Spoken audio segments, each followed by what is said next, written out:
Welcome to all, the three of you on the dais, everybody here in the auditorium, and those of you watching either streaming live or after the fact. Welcome to the second WOWD Takoma Park Election Forum for 2022. We are going to be hearing from candidates in two wards tonight, starting with Ward 1. Those candidates are Shayna Fulcher, Mark Sherman, and Elizabeth Wallace. And then at 7:30, we're going to be hearing from candidates for Ward 5. That's AJ Campbell, Kara Hanzak, and Yared Tababu.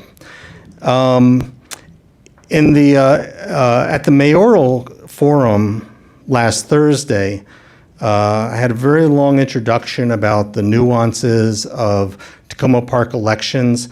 I'll repeat a little bit of that information, but just really point you in the direction of the City of Takoma Park website, where you'll find information on how to register to vote. You must be registered in the City of Takoma Park to vote for this election. If you're 16 years or older and a resident of Takoma Park, you're eligible to vote no matter your U.S. citizenship status.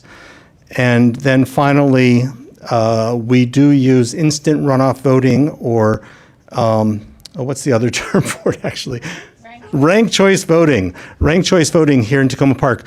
So you can choose the rank of the candidates that you prefer. Now, ranking a second and third choice does not in any way diminish your first choice. So, whether you decide to rank or not, don't worry that somehow you're diluting your vote when you rank your second choice or your third choice. So those are the three main considerations for the Takoma Park election. Adding one more, as I mentioned, our election runs concurrently with the Maryland gubernatorial election, but we do not, our ballot is not located at your gubernatorial regular polling place. So ballots are being sent out this week, and there is a drop-off here at the municipal building, and there's also mail-in voting. So there are several ways that you can make sure that your vote gets to the City of Takoma Park, and you can even vote in person on November 8th.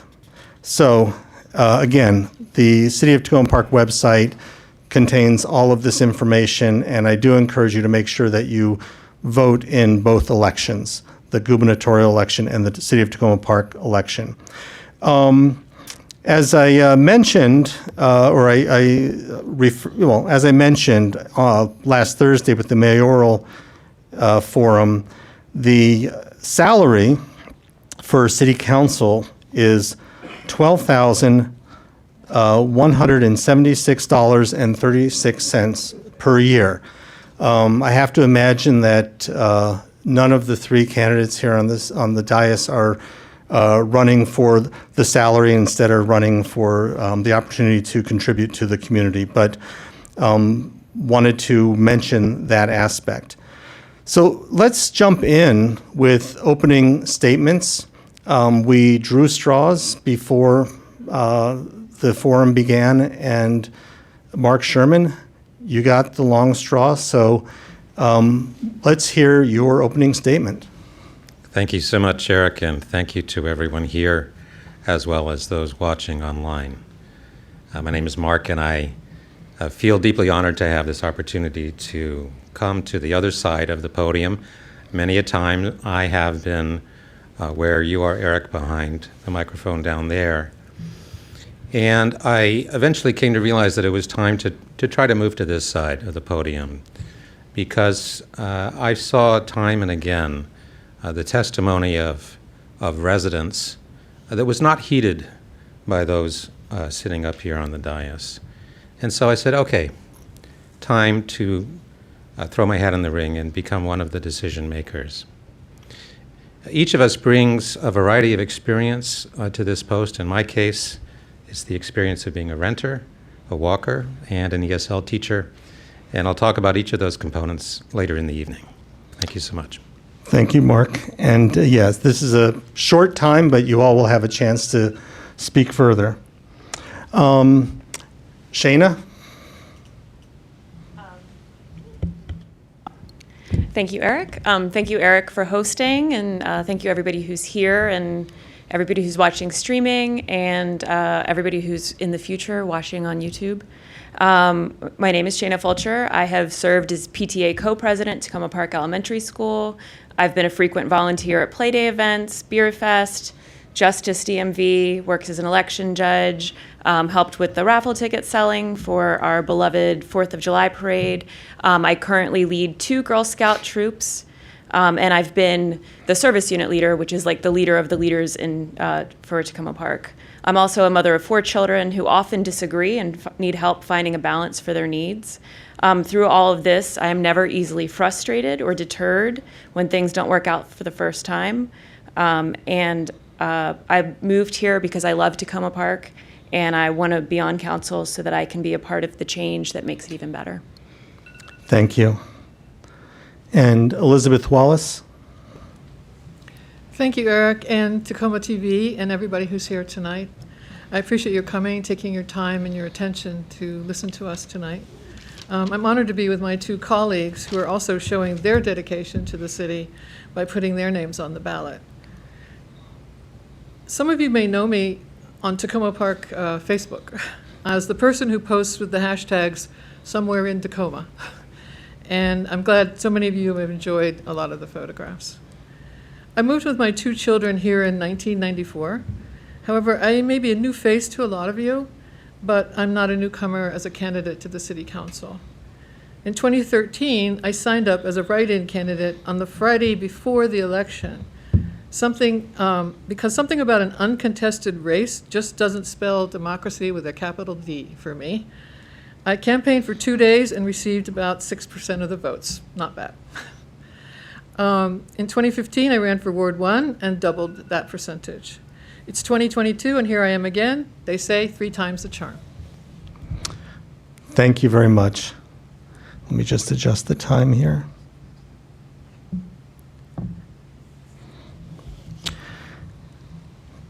Okay, so as you mentioned, Elizabeth, none of you are incumbents. In fact, none of you have been on the Takoma Park City Council before. And I want to start out by asking what you believe is a main issue for Ward 1 that you would like to work on during your 2-year term on council. Shayna, I'm sorry. Let me start the time again.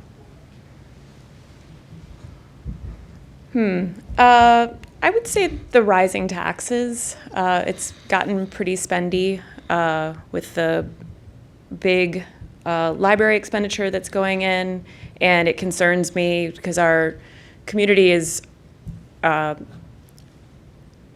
as inclusive as I would like. It's diverse, but it's hard to stay here for very long and put down roots if you can't afford to buy a home here and really feel like part of the community.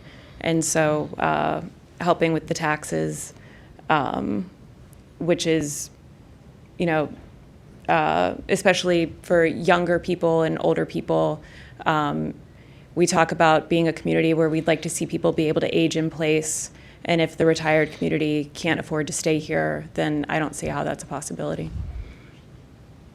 Great, thank you. Elizabeth?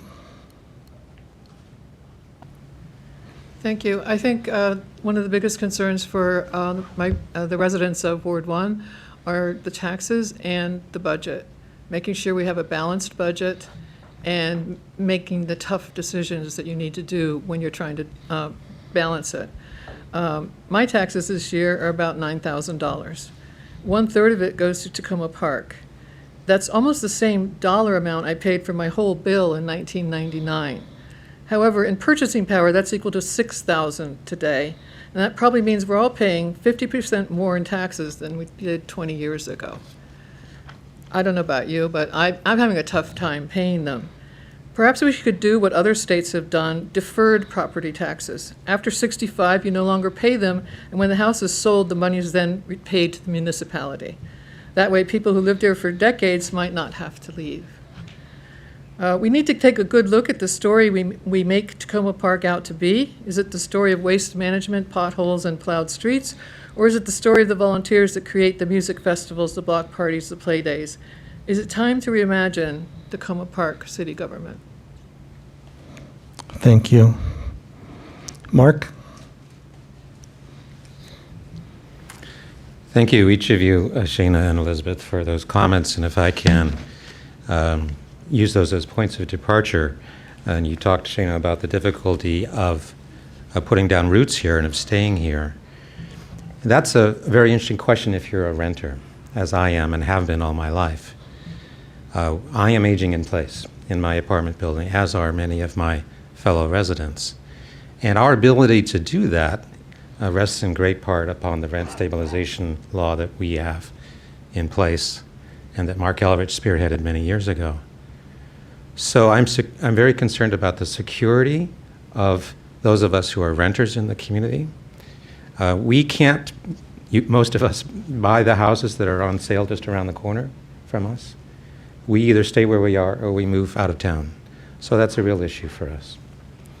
I'm also concerned about the stability of the neighborhood, the loss of some of the businesses that we have known and loved over the years. Most recently, we lost Republic. If Republic can't hang in there, what about the much smaller businesses? And finally, the issues of sustainability that you referred to, Elizabeth. If the city keeps adding staff, but our population remains stable, something is out of kilter. So I would look hard at those issues. Thank you. Now we have a chance for any of you to clarify this issue or move forward. So is anybody interested in clarifying their remarks? Well, I'd just maybe like to add that I was a little bit didactic a couple minutes ago. So I'd like to add that personally, in order for me to be able to afford to live in Takoma Park, I've had to take in 4 renters at a time. So I have an Airbnb, but they're all interns that stay like 6 months out of the year. 6 months, up 1 to 6 months. That becomes affordable housing, not just for me, but it's affordable housing for the people who come to and visit and live in Takoma Park temporarily, providing a safe place for them. So we have to think about who's in Takoma Park, not just the residents, but the people who come to visit to do short-term work as well. So affordable housing, just many, many different definitions of it. Thank you. Thank you. Does anybody else like to clarify on this question? I could expand if that's okay. It's interesting. There's a tendency to think of Takoma Park as being a city just of single-family homeowners, and of course they are the majority, but it's not as large a majority as you might think. 56% of the city's population are single-family homeowners. The rest of us are renters, 44%. It's a really large percentage.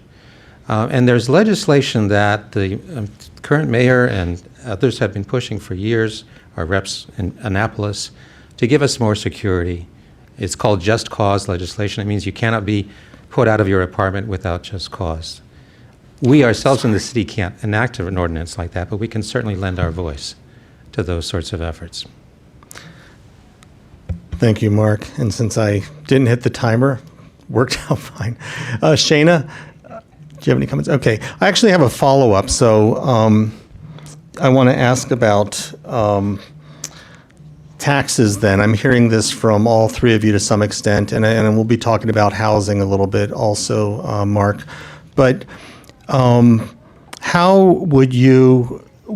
would you make cuts in the city budget in order to bring taxes down? Or conversely, where would you raise revenue that would take some of the tax burden off of homeowners? And Elizabeth, let's start with you. Oh, Mike. That's such a tough question. I'm not sure where I would cut. I mean, I haven't been working the budget. I haven't been in the work sessions with the council and hearing how they've come to their decisions. So there's a lot that I don't know yet. I look forward to learning it, but I think equity is really important when it comes to this. Because when we are making those choices, we have to do them with both an equity lens and a climate change lens. So for me, climate change is really important. It will affect all the anybody who's marginalized here anyway. So using both of those lenses is important on every single item that we change. And I think we need to do that quickly because climate change is not over the horizon, it's here. Thank you. Mark, where can we raise revenue or where can we cut expenses? I don't know, Eric. It would require careful study. What I would do is go back in time to look at the historical budget patterns and see how many full-time employees we had 5 years ago, 10 years ago, 20 years ago, when our population was basically the same, and how is it that we have grown so much larger? I was looking at the budget today, and it seems that we have one full-time employee for every 100 residents. I would love to compare that to other jurisdictions, other cities of our size, and see if that's a reasonable target or not. So there may be information to be gleaned by looking back in time. Thank you. Shayna? So, when Takoma Park was first founded, we weren't all part of the same county, and so we needed certain services that we might not necessarily need to provide as a city anymore, such as the public works.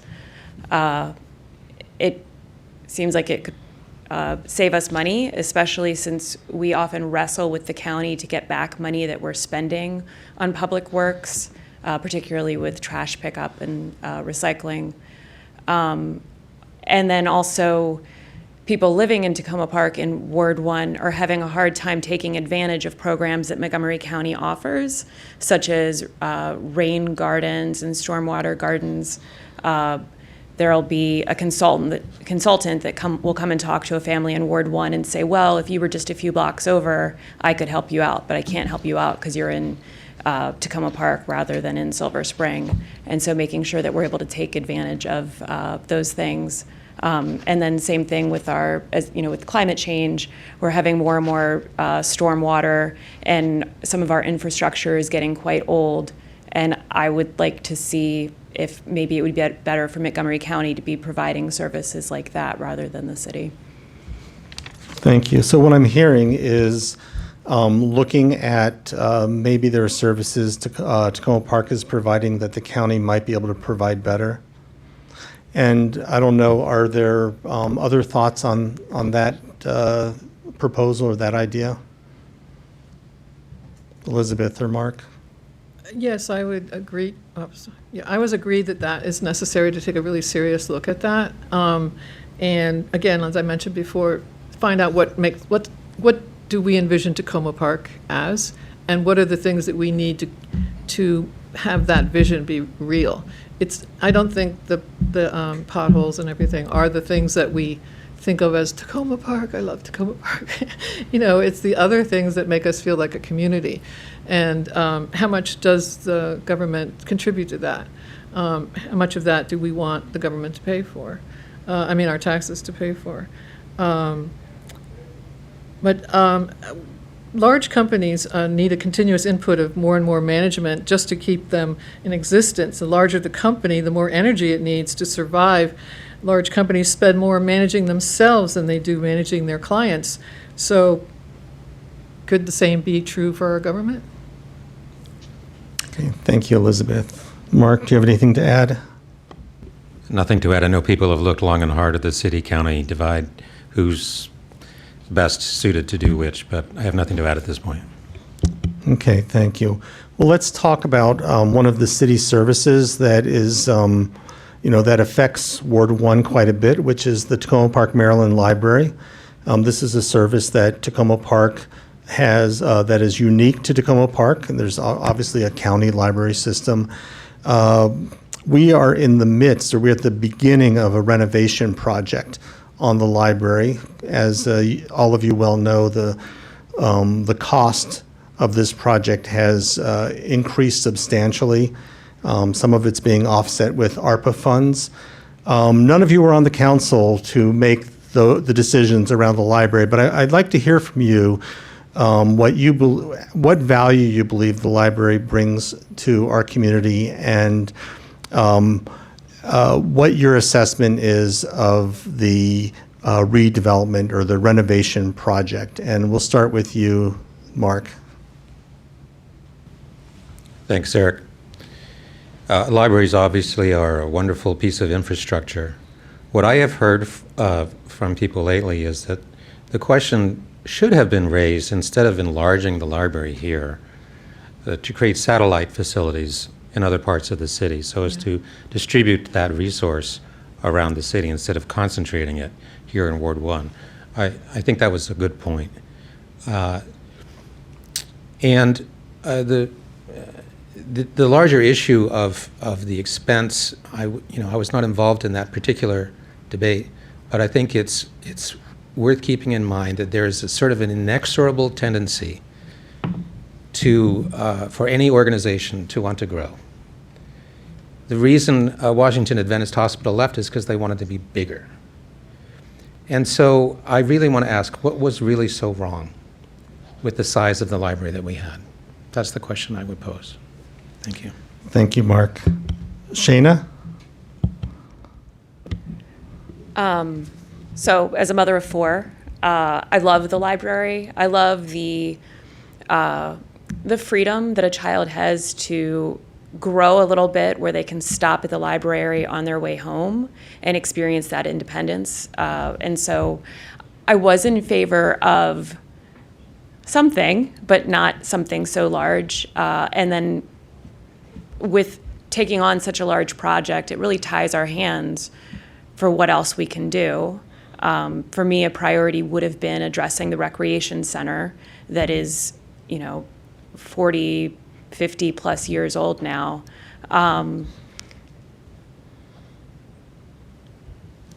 Sorry. I'm disappointed that it's such a large expansion. I would have liked to have seen other ideas floated.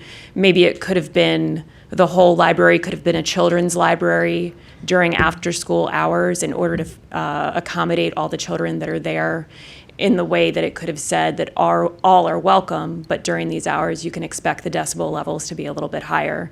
And then, also as Mark just said, I think that some satellite locations would have better served other areas throughout the community.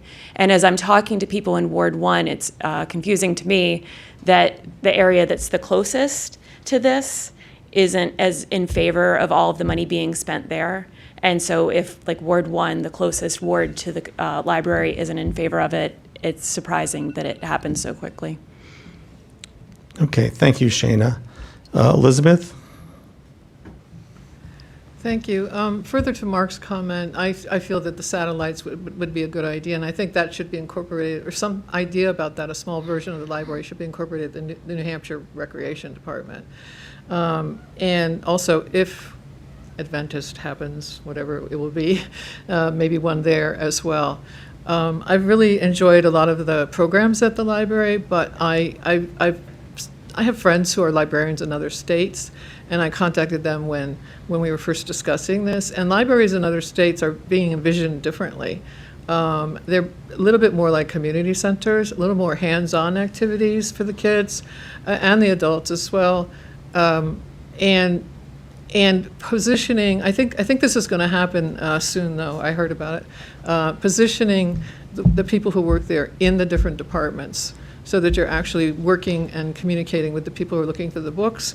And I think that I can check out a book if I can check out my groceries, So I would really hope that the new library, it's not about what it looks like and how much it costs at this point. It's about how are we going to make it so that it's a lot more interactive and engaging, and we have people who's like, oh, I know you buy those books, you get those books. I got this one and I think you like it. We're small enough, I think, that we can have that interchange, and I'd like to see more of that. Thank you. I'd like to turn to housing if it's okay. Mark, you mentioned this most explicitly. Ward 1 is, one of the features of Ward 1 is the large amount of so-called single-family housing. And as you have mentioned, the one group of one demographic that is being squeezed out in the city is the middle income or fixed income demographic. And so I'm wondering what thoughts you have on how Takoma Park could better ensure that there's adequate housing, not only for residents who are well off and residents who are struggling, but also for middle income residents. And I believe, Mark, you're up first on this. Well, just to, reiterate, renters need a type of security that homeowners already enjoy. If you're a homeowner and you pay your mortgage every month, the bank's not going to send you a letter one day saying, oh, you know what, you got to leave. But that can happen to you as a renter for any reason or for no reason at all. That's how the law stands right now. So that would be a real important position the city can take and has taken and can continue to take. We just need to make it happen some way or another. And I've spoken with our state reps about that and with the current mayor. So I know they're on board. It's just a matter of pushing harder. The other problem is a nationwide problem. It has to do with housing prices. Down the street from me, around the corner and down the street, the house just behind the bakery, if you know, at the top of Grant. That house was purchased in March for $700,000. They put in central air conditioning, they put in recessed lighting, and they built a curved brick walkway.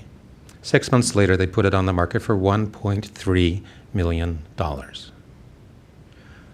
What does that do to an entire neighborhood? And someone I spoke to today on lease said, it just makes it impossible for people who are just starting out to do so right here. And I said, exactly. It really is impossible. That's a nationwide issue. There's not much we can do as a city, but it's something that is worth all of our attention. Thank you, Mark. Shana, what are your thoughts on how we can better accommodate housing at various income levels? I do support allowing duplexes to happen in Ward 1. And I'm really hoping that as we see the Washington Venice Hospital area get developed, my family moved into Montgomery County for our first time through a townhouse through the moderately priced dwelling program. And so I would like to see us offer more sizes of houses that are affordable to other families so that they can benefit from living in Takoma Park as well. Great, thank you. Elizabeth? Well, the workforce is changing quite a bit, and it's becoming more mobile, more flexible, and people aren't staying with companies for 30 years that match the length of your mortgage, And so I think it's really important that the workforce has flexibility in where they're going to live, so renting is a good idea for a lot of people. But I think rent stabilization is really important, so if you do need to stay somewhere for a while, that it should be something that you can hopefully save some money if you can't actually invest in a home, or save some money so you can invest in your own small business on the side. Whatever it is, everybody's got to be flexible from now on. I mean, I've been a TaskRabbit. I've been an Airbnb host. I have done a lot of different things just to survive in the last 10 years. So everybody else will be too. They also predict we're going to be living to 100. So we got a lot of work ahead of us. Okay. Let's see. I think Shana, I'm curious about your thoughts on Takoma Park's ethos as a city that fights for social justice. We have a racial equity initiative in this city. As Elizabeth mentioned, this city supports rent stabilization so that there is ability for people of lower income to live in our community. Tell me what your thoughts are as a council member in terms of how you or will you promote this ethos, and how would you promote this Takoma Park ethos? I haven't seen any real numbers and any real studies like tied to the numbers that don't exist of how we're going to, we have these DEIA statements, but how are we actually going to measure the things that we're doing? And so I would like to see more ideas of how to measure the inclusivity piece of Takoma Park. I'm on the Recreation Engagement Committee, and it is not an all-white committee, and it's not an all-owner committee. And so, can we look at the ways that people are coming into the city government and into the city committees, and find out what made them feel welcome there, and build more on that to make it a more inclusive city? Thank you. Elizabeth?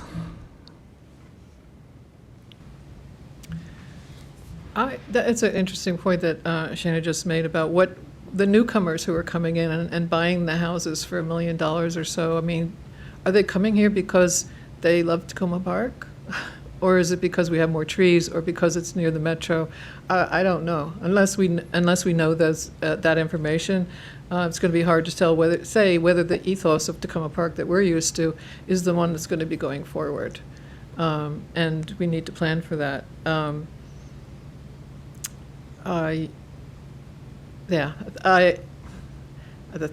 a bit. I have 52 seconds left, but I'm not going to use them. Okay, that's fine. So. Mark, your thoughts on the ethos of Takoma Park and how, if we maintain that? Maintain and grow and nurture that. I mean, cities now across the country are becoming microcosms of the world. And, my first campaign contribution came from a man from Senegal. My apartment complex is full of people immigrating here from around the world. And that's the reality for the American urban situation now. And of course, it's affected our national politics. It's easy to get frightened over the changes in demographics, but we, I think, have a track record of welcoming change and of embracing our diversity.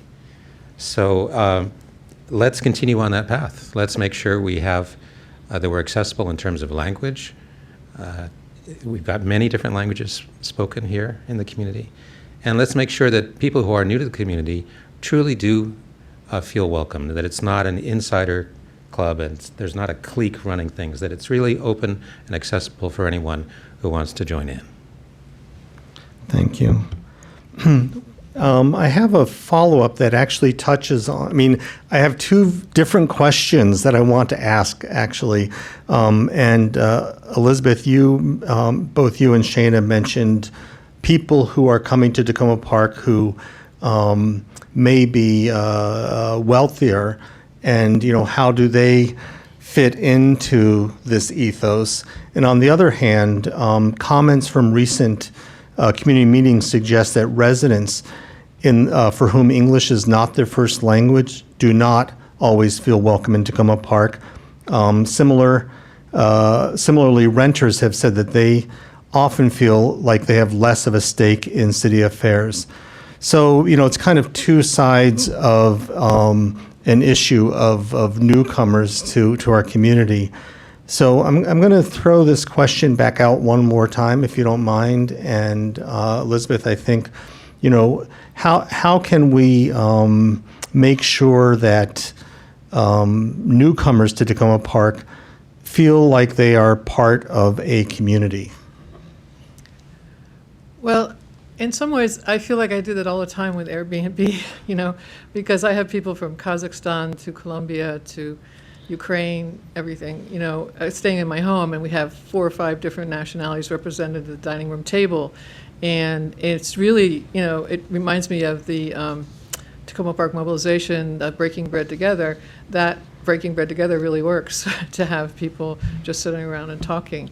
But at the same time, it kind of back to the library thing, I forgot to mention that I don't think that there has not been, and I don't know what the future plans are, enough books and materials from other cultures in the library, especially for the cultures that are represented here in Takoma Park. And I think we really need to up it on that, and then have programs that everybody would be interested in attending at the library, irrespective of what your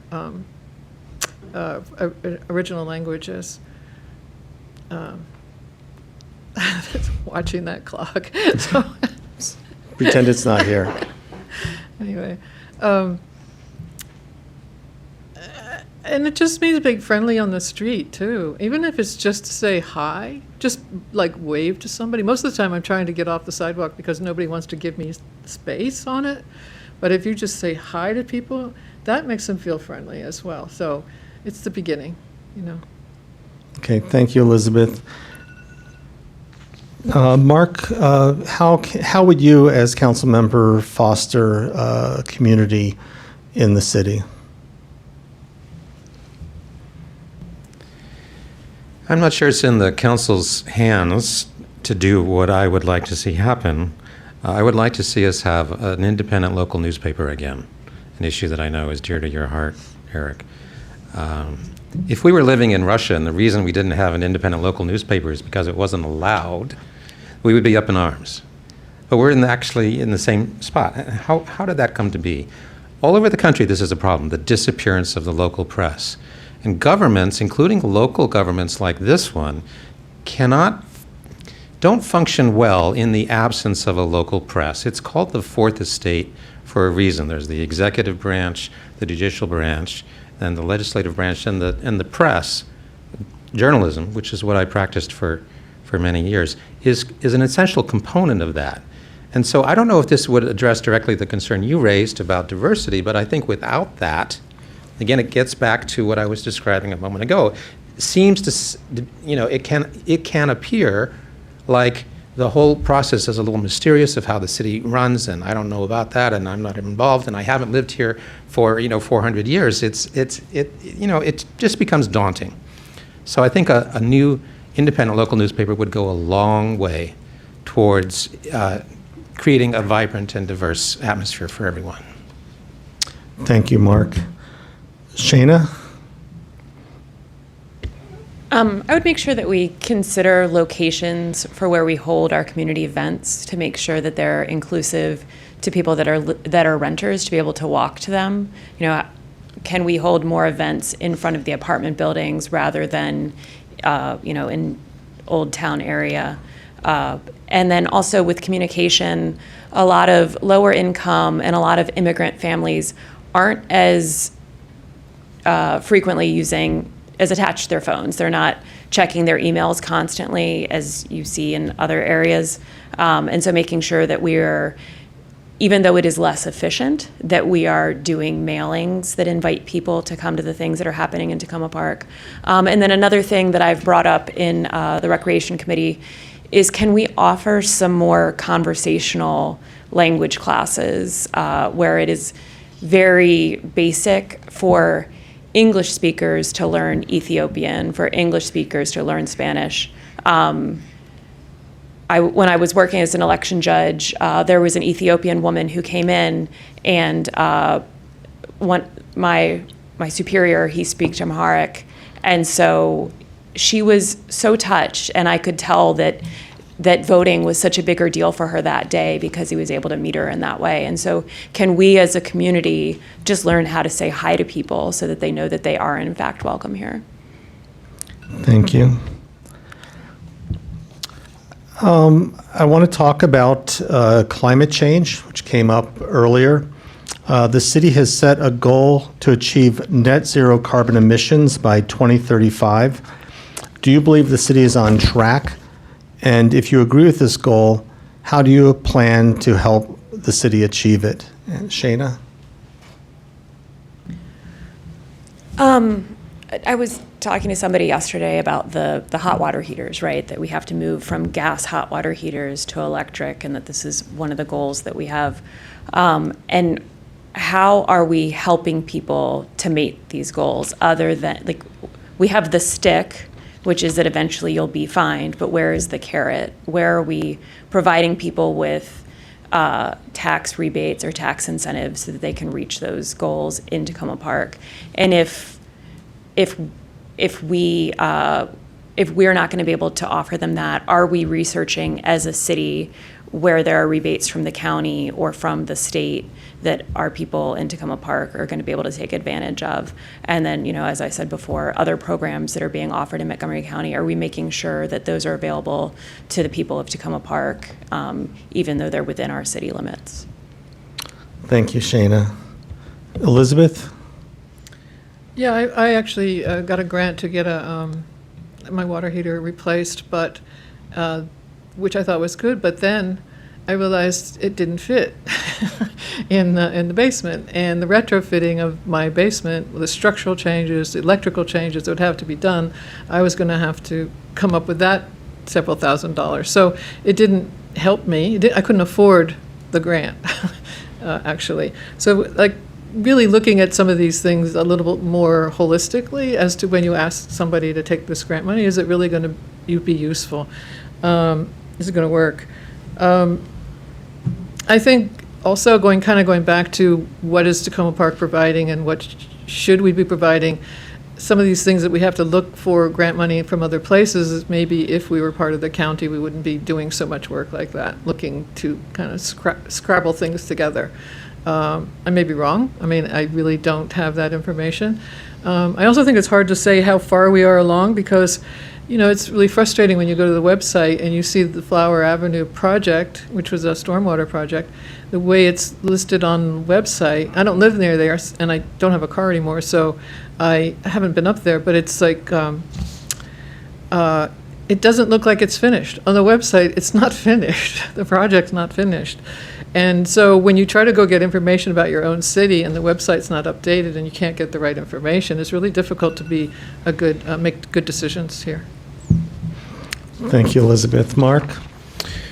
Like Elizabeth, I don't own a car, but unfortunately, Elizabeth and I are in a really small minority, even here in Takoma Park, where people are very environmentally conscious. When I looked at the census data, 90% of the city's population owns a car. I was surprised.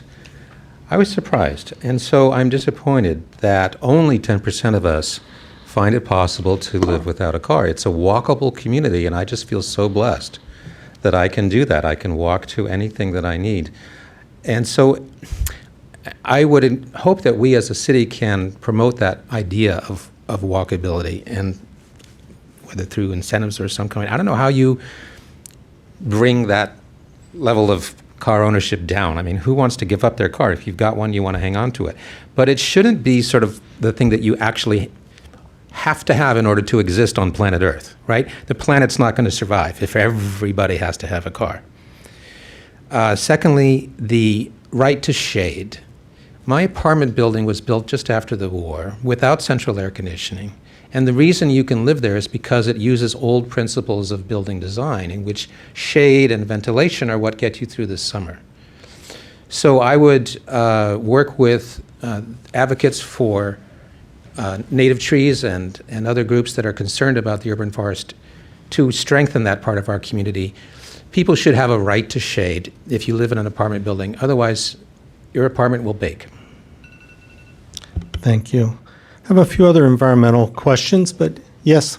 A similar issue with the electric hot water heater is needing a heavy up in order to get the electric hot water heater, and whether or not the electric company will even let you do that, which my mother ran into when she was trying to upgrade. She has a 3-unit-ish apartment building, and she wanted to do the heavy up and get the electric hot water heaters for her unit, but she was told she couldn't by the electric company. So are we making sure that the electric companies are supporting the things that we were trying to do in Takoma Park? And then also what Mark was just saying about being in a walkable community, our neighbors that live on New Hampshire Avenue, they don't have the tree coverage. And then often the buses don't connect our community in a way that is meaningful.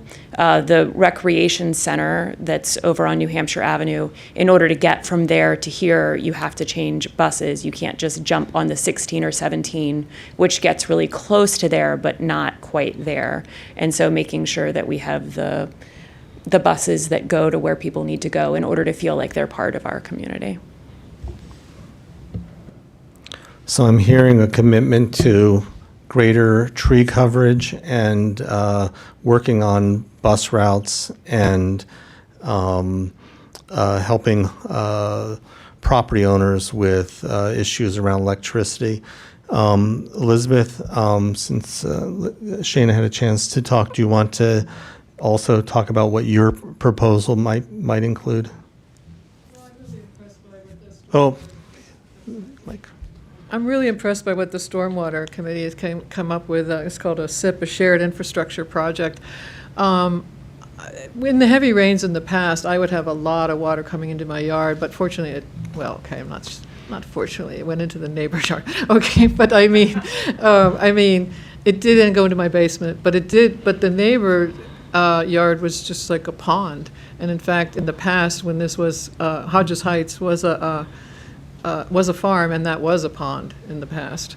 And so there's things that the water's going to do because the water does it, and it's important. What I've noticed, though, one of my neighbors uphill put in some infrastructure, and I don't get that as much, and my neighbor doesn't get flooded. But in retrospect, why did he have to put all that money into it? So Somerset has a shared infrastructure project where they carry the weight of those projects. And I actually suggested it to City Council about a year or so ago, but not because I knew Somerset, because I didn't. But it's so that you go to the source of the stormwater problem and fix it. And if it means it's in somebody's yard or at the top of the hill, then you go to that source, fix it, not when it gets to the street. And so that you work with the community, with the individual property owners to create an infrastructure property that covers the whole network. And I think that's a really good one thing to do. Anyway. Thank you. Mark? When it comes to climate change, nothing is literally as close to me as the climate in Takoma Junction, which is a block from my home and which is sort of my home away from home. And I like to hang out on the picnic benches next to the grocery store and take in the open sky. But in the middle of the summer, you can't do that. And there's no shade to speak of in Takoma Junction. Between Sycamore Avenue and the auto shops, there's one little struggling tree at the bus stop that provides a modicum of shade, if you're lucky, while you're waiting for the bus. Otherwise, it's a heat island. It's an example of what happens when you pave everything. Everything is asphalt and concrete, asphalt and concrete. It's an embarrassment that a city that prides itself on a tree ordinance should have a treeless expanse there at the center of our community. So I would work to reforest the junction, bring down literally the temperature of that place, let alone the temperature of the debate that has taken place over what to do with it. Thank you, Mark. Wow, you all are hitting so many of the different topics I wanted to talk about, stormwater and our tree canopy. I'm going to shift gears since we're starting to run short on time. Some members of the community have criticized the city government and council for inadequate transparency. Obviously, city transparency is balanced against legal necessities. But given that seesaw, I'd like to hear your thoughts on whether or not the city and the council needs to be more transparent, and what you will do as council member to support what your thoughts on this. So I've lost track of where we were in terms of who went first last time. You okay, Shana? The two places where I'd like to see more transparency is one, Elizabeth sort of alluded to earlier, is the website. Like it should just be easier to track what's going on in Takoma Park through our website. You know, being able to figure out what's going on with the junction, what's going on with Washington Adventist Hospital, all the things that we care about and we want to know more about. And then the other piece I would say is the budget process. It doesn't seem like the public gets to know a whole lot about what's going on until the last couple of months when it's getting approved. That's, you know, when the public comment starts to come in. It feels to me like there's a lot of processes that happen in Takoma Park, like the library, where it takes a long time to get them going, and then the last couple of months it feels like it's very rushed. I didn't know that the library was entirely happening until we have already, you know, signed that we're going to take out millions of dollars in loans in order to do it. And so, how do we make sure that that people can understand more about what's going on through the website? Okay, thank you, Shana. Elizabeth? Well, I know there's a lot of problems with transparency. Sorry. Right. I know there's a lot of problems with transparency. I would like to be able to see more information on the website, updated on a monthly basis, or maybe more as needed. Because when I ran a business for 29 years, and most businesses these days only last 18.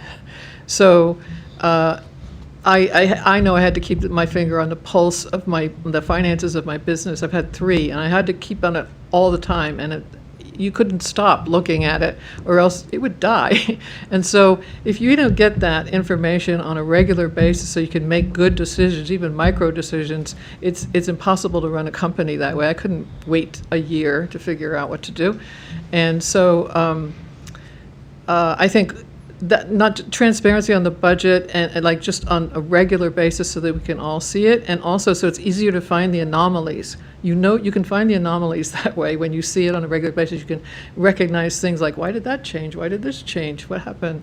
So that's important. I also think, I know it's a touchy issue regarding personnel and transparency, but the whole reason why I got into, I'm going to make this brief, but the reason why I ran several years ago is because of some problems that we had with some employees who had done some things that were, I'm going to talk to anybody later about them, but that were criminal, okay? And so it's really important to know if you have somebody doing something off duty that is criminal, you're more apt to do it on duty, violate somebody's civil rights. Okay, so it's important you. that we know this. We knew it, I knew it, because it was in the newspapers all around Takoma Park and on TV.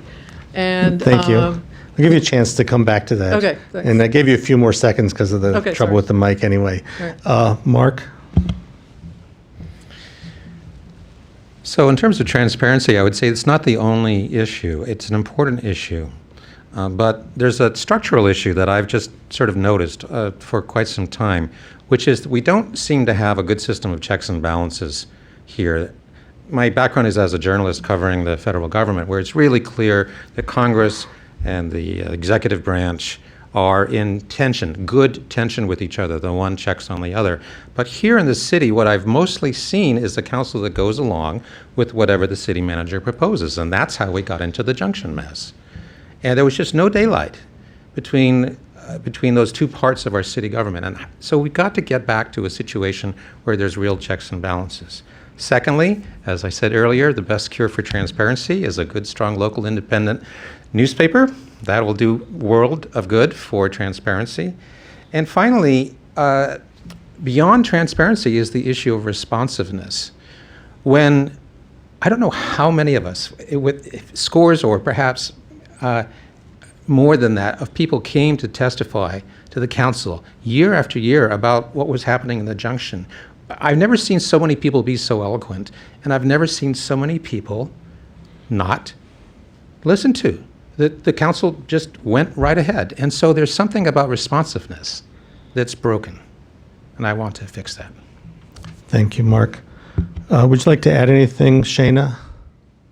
And Elizabeth, do you want to add anything? Just add regarding the responsiveness, I better get that straight if I get elected. So I had the same feeling when I would come up to the podium and talk to the city council. It doesn't matter what year it was, these like blank looks, and you don't know whether they're paying attention to you or not. And what happens when, I don't know about you in personal life, but sometimes when you're trying to tell somebody something and they just have a blank look, and you keep getting louder and more upset and frustrated, and you don't want to be that way, but you're like, you're not listening. And I think that sometimes the tenor can get elevated here because they feel like they're not. We all feel like we're not being listened to. And it's not just the people at the podium, people who have spent a lot of time preparing proposals and like the stormwater people and climate action people who have presented things to the city government and just have it like tossed to the side. I mean, they're authorities in their own right, and we should be paying attention to them, we should be listening to them, we should be using them. And we live in this climate. We don't just make reports about it, we live in it, and we have a better knowledge of it. So it's listening on all levels. Thank you. Do you have anything to add, Mark? Okay. Elizabeth, I'm curious about, Mark brought up the reality, which is that the city has a strong manager system and, which manages so much of what goes on in the city, and the council essentially sets policy. Do you think that we have the right balance, or I guess it's out of balance, but do you think we have that the council is living up to its role, and or would you favor a change to the charter that might give the council more power? Yeah, I would definitely support looking at the charter and seeing if we should rewrite it. Like I was talking about reimagining Takoma Park. That's part of it is reimagining how the charter looks and what the powers are. I've just had too many conversations with council members that I said, well, why can't we do this, or why can't we do this? Well, that's the city manager, and it's like the shrug. It's like a shrug. I can't do anything about it because the city manager. That's the city manager's position. But it's like, are we sticking with that shrug because we don't want to be responsible? I mean, we are as city council members, we are responsible for the safety and the well-being, I think, according to what I read in the charter, of the people of Takoma Park. And if they're not being met because something the city manager is doing or not being transparent about, or any city employee, then it is our responsibility, I think, to be able to look into it or deal with it. And I think shrugging it off is wrong. Thank you. Mark, thoughts on the role of the council and the city management structure? Yeah, I was at a coffee for a mayoral candidate recently at which this issue came up, and I asked the candidate if they would favor a system in which the chief executive of the city were elected just as we elect the chief executive of the county, the state, and the nation. It's an interesting question. I think it'd be interesting to explore whether we should move to that model.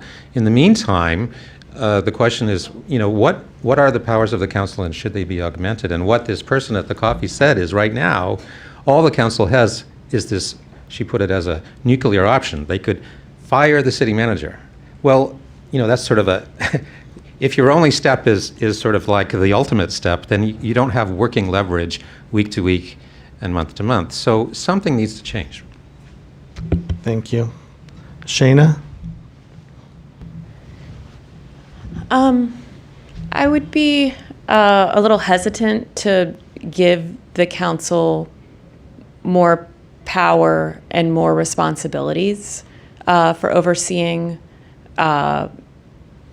more of what's going on. I would like to see more transparency with what the city manager is doing, and more reporting out to the community so that we can all understand more about what's going on. the city council position is supposed to be a part-time position where someone should be able to hold a full-time job in addition to being a council person. Being a stay-at-home mom or being a retired person is not a requirement. And so we also have to be careful about the hours that we expect from a city council person above the 40 or 60 hours per week we're already expecting of the city council people. So I would be more in favor of figuring out with the city manager, how can we evoke more transparency, and how can we make the community feel, what are the city manager's ideas of how we can make the city feel more ensured that the city manager has our city's values in mind when they're making decisions. Okay, great. Thank you, Shana. I want to go back to a budget item. The city spends millions of dollars annually to maintain a full-service police force, which is not accredited by the Commission on Accreditation for Law Enforcement Agencies. Would you advocate for accreditation of the city's police department? And do you feel like Takoma Park needs to maintain a full-service police department? Mark? I don't know, Eric, but it's a very good question. Again, I was crunching the numbers today. 1/3 of city staff are police.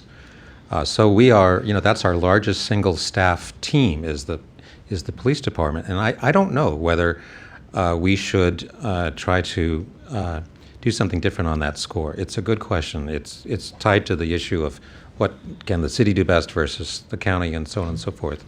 But it would take some research. And so I'm sorry for the time being. I'm going to have to say it's a good question worth looking into. Okay, thank you, Mark. Shana?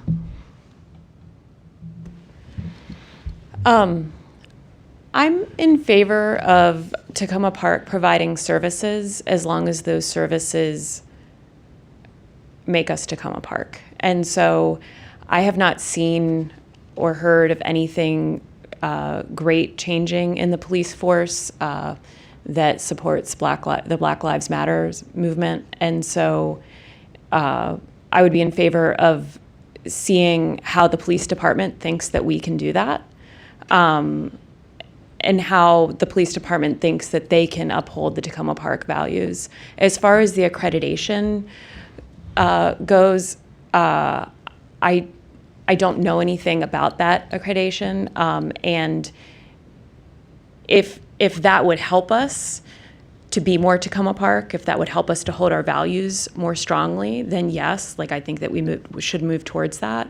But if that body isn't as progressive as we want to be as a city, then that wouldn't hold as much value to me as moving towards a more progressive policing system. Okay, thank you, Shana. Elizabeth? Well, many years ago, I was really, really, really, really angry with police, just in general, and I decided the only way I was going to solve that, because that old adage, if you're not part of the solution, you're part of the problem, I decided to work on myself. And so I took the Citizens Academy, and just to learn more, so I could meet police officers that I liked, okay? And I didn't just keep the stereotype in my head. And that's been actually pretty successful, and sometimes not. I did go on a ride-along recently because I read, because I wanted to see more of Takoma Park from their eyes, and I met a really wonderful police officer who was very, very good and kind. But I think it's really up to the community to really acquaint yourself with the police department and see what it is, how they operate, what's it like, what are their problems. I attended a 911. I attended a meeting once, and the 911 call was. I was on the police advisory board, by the way, for 2 years. And the 911 call came in, and I thought, wow, this is really where all these things you see on TV happen at the 911 call. So I went and took a 911 academy training. It was the most eye-opening thing I ever seen. So I think before we decide to do something with the police department, we really got to educate ourselves to what it takes to do the job. Okay, thank you, Elizabeth. I'm going to ask a little bit more general of a question. One of my goals tonight is that voters can distinguish among the three of you and have a good sense of who each of you are. So I'm wondering, can you provide examples of when you've worked collaboratively to advance community goals, initiatives, or legislation? And I believe, Mark, that question goes to you first.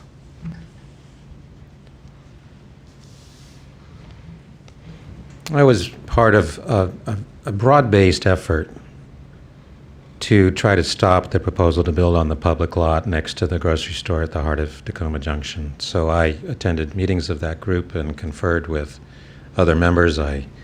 One of the things that I helped do was take the many pieces of eloquent testimony that were made here in City Hall, so that and download them and take out the snippets so that those snippets could be put on that group's Facebook page so that people who weren't here could hear some of the wonderful comments being made. It really is powerful stuff. And I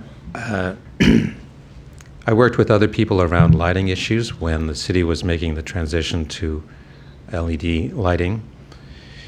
I will say that part of my personal growth is to learn even more about how to be collaborative and work with other people.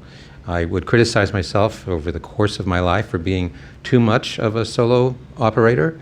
And so I see this as a chance now in my own life to become a more collaborative individual. Thank you, Mark. Shayna?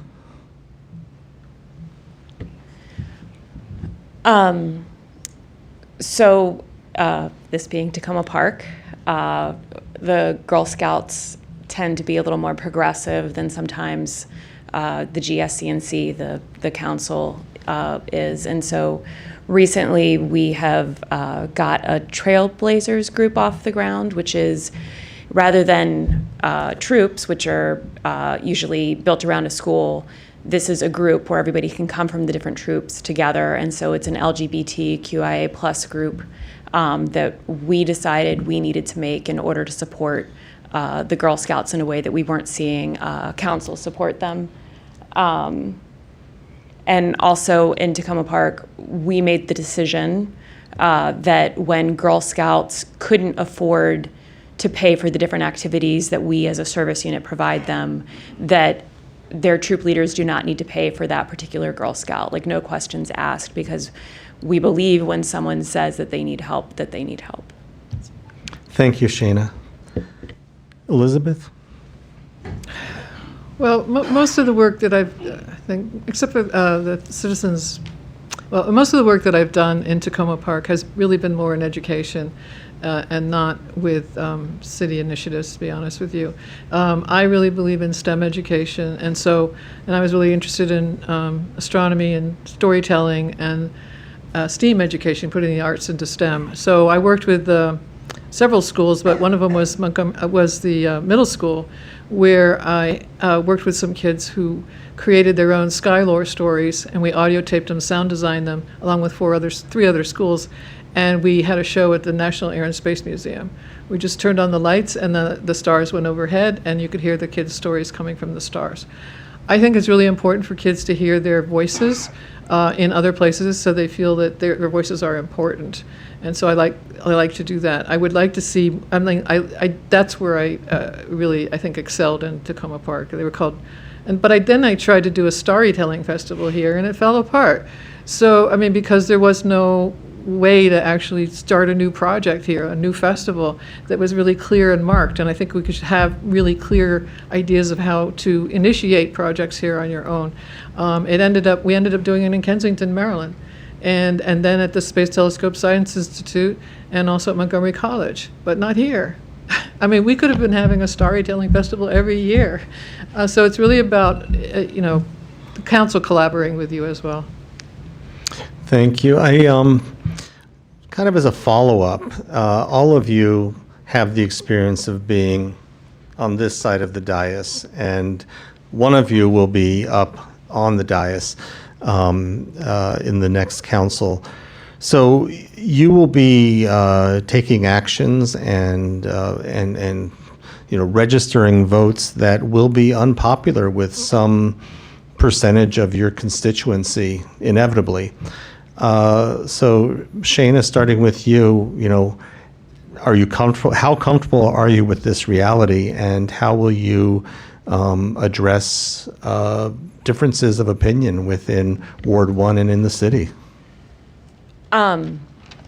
Girl Scout leaders tend to have very strong personalities.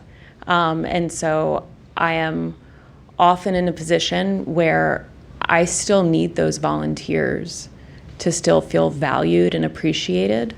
And so I have to be aware of all of the other things that they're doing in our Girl Scouting community, and letting them know that I appreciate those things even when I'm not able to do the action that they want to do.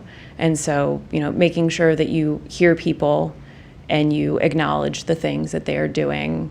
And I am comfortable with the disagreement, and it is often coming out of a disagreement with someone where both of us have left feeling heard, that I feel my best about my leadership work, even after a disagreement. Great. Thank you, Shayna. Elizabeth? Well, as I said, I ran a business for 29 years, and you have to make a lot of decisions that are not popular. And you still have to make them in order to, the entity, which is the business, to survive. And so I'm used to receiving that and being responsible for people and their lives. So I think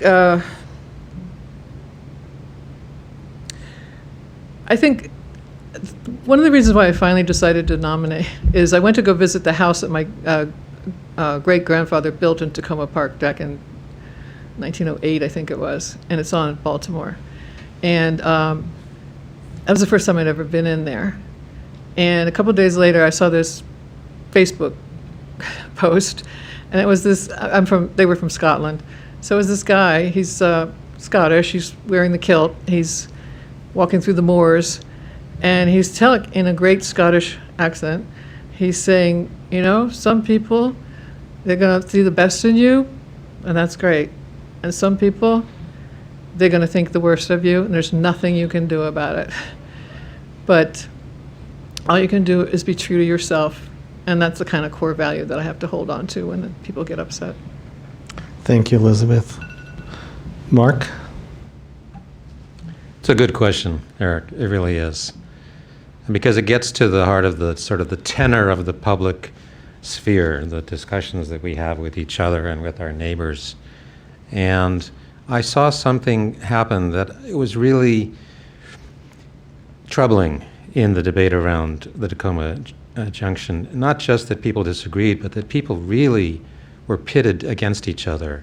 And it became bitter and sour. And it was not a good thing to see and to watch. So I certainly don't want to contribute to that in any way, but that doesn't mean that I'll try to please everybody. I have firm beliefs and opinions, and I'm not going to pretend that we're all on the same page if in fact there are real disagreements. The challenge is to keep the sense of community and to resist the temptation to think that there's a me and a them. That dynamic, which of course infects the entire world, is our greatest risk, I think, as a species. Thank you, Mark. We're getting close to the time of closing statements, and I have a question that may preempt closing statements. I don't want to preempt anybody's closing statement, but I'm interested in hearing from you what you believe is a single characteristic that distinguishes you in this field as the best candidate for this council seat. And let's see, Elizabeth, I think you're up first.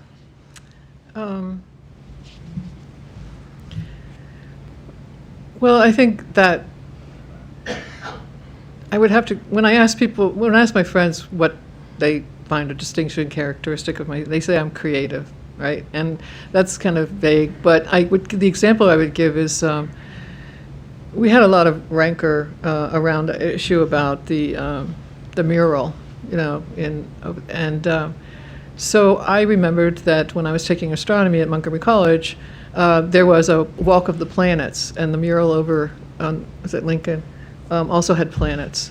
And I put it on Facebook, I suggested that we create a Walk of the Planets back again when the college opens again, and because there's going to be a new beautiful planetarium there. And I called Harold Williams, and he was on board. And so we could be proactive and have the kids express themselves again in a way where so many more people would see them, see their work, because at the university, people could learn from their work because it would be accurate. And it could involve the students at the college as well as the kids.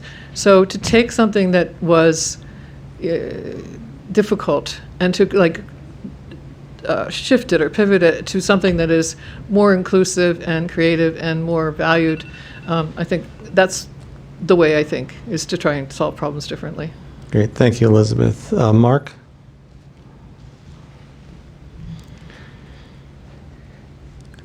I'm reluctant to describe myself as the best person for the job. I think running for office requires a heavy dose of humility, and so that's how I approach this opportunity. It would truly be an honor to be entrusted with this role. Thank you so much. Thank you. Shana? I would describe myself as a patient optimist. I didn't know that my patience had an end until I had 4 children, and it turns out that sometimes there is an end to my patience. But I can sit with a problem for a long time, and I can wait for the solution, and I believe that there is the solution there. I don't see any problems in Takoma Park right now that I'm thinking that there's no way that we can solve them together. Thank you. Our time together is coming to a close. I have a very quick question. This is not a 90-second question. Where online can voters find more information about you and your candidacy? Mark? markforcitycouncil.org. Shana? You can find me at shanafulcher.com. Elizabeth? Mine is not. Oh, Mike? Mine does not have my name in it.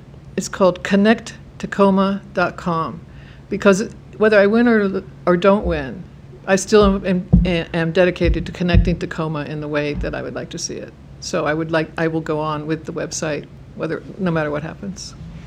Okay, thank you. We will move to closing statements, and Mark, you had the long straw. You go first. Thank you, Eric. A real pleasure to be on the dais with both of you, Shana and Elizabeth. This has been a great opportunity and I'm so glad we have a multi-candidate race for this ward.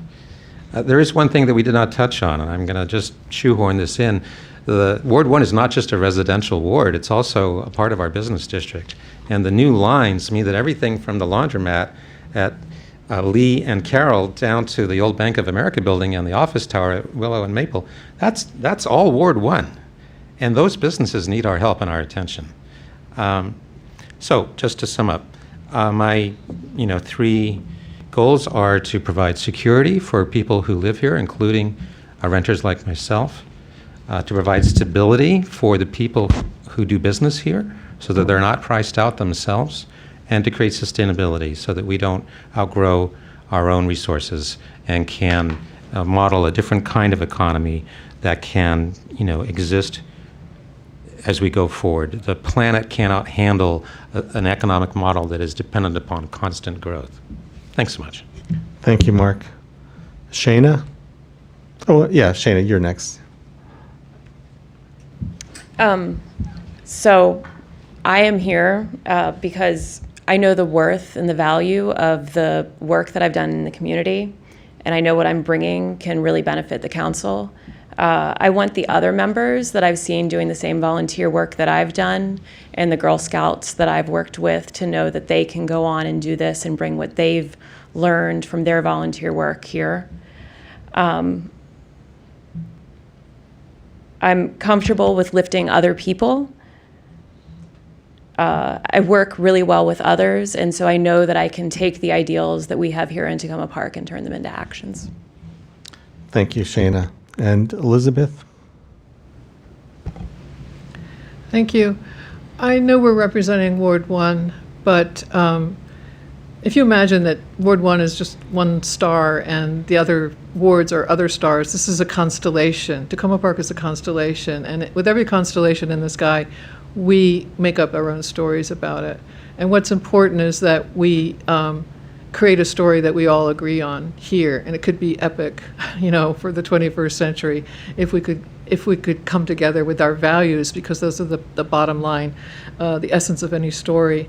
And I think I can connect. I did go on a ride along recently, and it's really important to go see the Crossroads and Tacoma Langley and see it from the eyes of a police officer, as well as the small business people, and what other kinds of small businesses can we bring in that is more than retail. I mean, what kinds of efforts can we do to make it so people can see other career paths other than retail, for example, in the city. I believe we can connect each other, connect across the wards, respect Takoma. It's really important that we have diversity and equity, and erect Takoma. We need smart growth, inspect Takoma, transparency and accountability, and protect Takoma from climate action, mitigate the problems. I think I can do that because I ran 3 different businesses, and they go through all these different cycles, and we were hit with Gulf War and 9/11, and our business went to 0, overnight. And you have to regroup, just like the city had to do with COVID, and that takes a kind of resiliency, and to be able to do that for 29 years. Thank you. Thank you. And thank all of you for making time this evening to chat with me and with the voters, the residents of Takoma Park. I appreciate you sharing your thoughts with the community tonight. So, thanks. Thanks, Eric.